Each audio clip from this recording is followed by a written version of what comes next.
ലഹരി ഉപേക്ഷിക്കുക എന്ന സന്ദേശവുമായി കൊച്ചിയിൽ മാതൃഭൂമി.com ബൈക്ക് റാലി സംഘടിപ്പിച്ചു. ചലച്ചിത്ര താരം രഞ്ജിത്ത് സജീവാണ് റാലി ഫ്ളാഗ് ഓഫ് ചെയ്തത്. ലോക പുകയില വിരുദ്ധ ദിനത്തിലായിരുന്നു ലഹരിയോട് നോ പറഞ്ഞുകൊണ്ടുള്ള ബൈക്ക് റാലി. മാതൃഭൂമി.com ആസ്റ്റർ മെഡിസിറ്റിയും ചേർന്ന് ലുലു മാളുമായി സഹകരിച്ചാണ് റാലി സംഘടിപ്പിച്ചത്.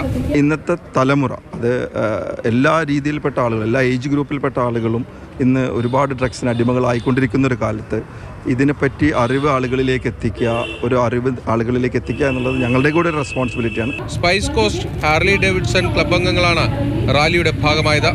മാതൃഭൂമി മഞ്ഞുമൽ ഓഫീസിൽ നിന്നാണ് ride against drugs bike rally തുടങ്ങിയത്. ചലച്ചിത്ര താരം രഞ്ജിത്ത് സജീവ് ഫ്ളാഗ് ഓഫ് ചെയ്തു. നമ്മുടെ ഫൗണ്ടേഷൻ എന്ന് പറഞ്ഞാൽ നമ്മുടെ ശരീരം, നമ്മുടെ മാനസികാവസ്ഥ, അത് നമ്മൾ ഏറ്റവും ഹെൽത്തി ആയിട്ട് ടേക്ക് കെയർ ചെയ്യുക. കാരണം മാക്സിമം നമ്മുടെ ഡയറ്റ് ന്യൂട്രീഷനും ആയാലും എക്സസൈസ് ആയാലും ഒരു ഹെൽത്തി ലൈഫ് സ്റ്റൈൽ മെയിൻറ്റെയിൻ ചെയ്യുക. അത് നമ്മളെ ഗുണമേ ചെയ്യത്തുള്ളൂ മുന്നോട്ട്. സോ അങ്ങനത്തെ ഒരു ലൈഫ് സ്റ്റൈൽ മാക്സിമം നിങ്ങൾ എല്ലാവരും ഫോളോ ചെയ്യാൻ ശ്രമിക്കുക. അതെനിക്ക് പറയാനുള്ളത്. ലഹരി വിരുദ്ധ ബോധവൽക്കരണ സന്ദേശവുമായാണ് റാലി മുന്നോട്ട് നീങ്ങിയത്. ഇടപ്പള്ളി ലുലു മാളിൽ അവസാനിച്ച ബൈക്ക് റാലിയിൽ 100ഓളം റൈഡർമാരാണ് പങ്കുചേർന്നത്.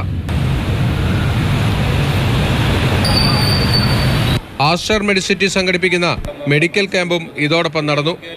Lulu India media head NB Swaraj, Aster Medicity COO doctor Shuhaib Khader, United kingdom of Kerala സിനിമയുടെ അഭിനേതാക്കളും അണിയറ പ്രവർത്തകരും ലഹരി വിരുദ്ധ സന്ദേശത്തിന്റെ ഭാഗമായി എത്തി. കൊച്ചിയിൽ നിന്നാണ് ഏറ്റവും കൂടുതൽ ലഹരിയുടെ നെഗറ്റീവ് വാർത്തകൾ വരുന്നത്.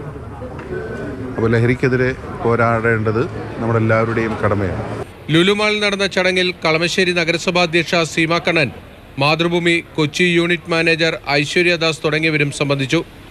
മാതൃഭൂമി ന്യൂസ്, കൊച്ചി.